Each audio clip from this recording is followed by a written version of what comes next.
Voorware voorreg om vanmôre saam met jou stil te word met God se woord. Ek is Rinus van Sion in Parys en vanmôre gesels ons oor medelee. 'n Woordjie wat stil geraak het in ons dag.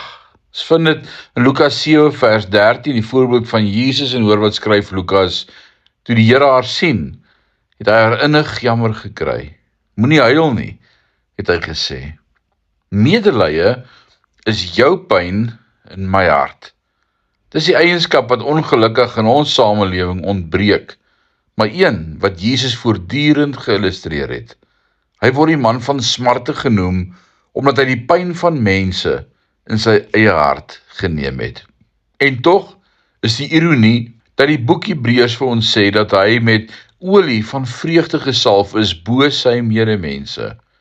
Hoe kan hy die man van smarte wees en tog met die olie van vreugde gesalf wees bo enige ander mens wat ooit geleef het, en soveel vreugde uitstraal dat menigte na hom getrek sou word? Dis die twee eienskappe wat teenstrydig lyk, totdat ons die woord onthou wat hy ons geleer het toe hy gesê het: geseënd of gelukkig is die wat treur, want hulle sal vertroos word.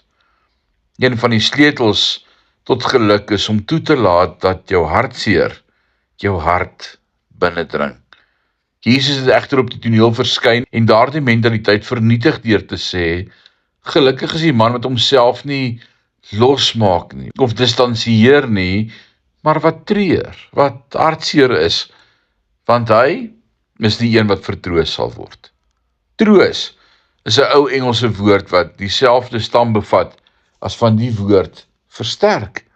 Met ander woorde, Jesus het gesê dat die een wat treur ook die een sal wees wat versterk word. In die tuin van Getsemane het Jesus so diep getreur dat bloed van sy voorkop gebars het. En tog vertel Lukas ons dat selfs terwyl hy in gebed gebuk gegaan het, 'n engel gekom en hom vertroos, ondersteun en versterk het.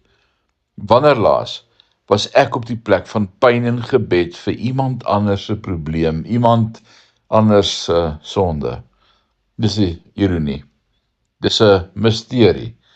Dit loop dwars deur die denke van ons samelewing, en tog is die sleutel tot geluk om vir ander te treur, om iemand anders se pyn in jou hart te dra.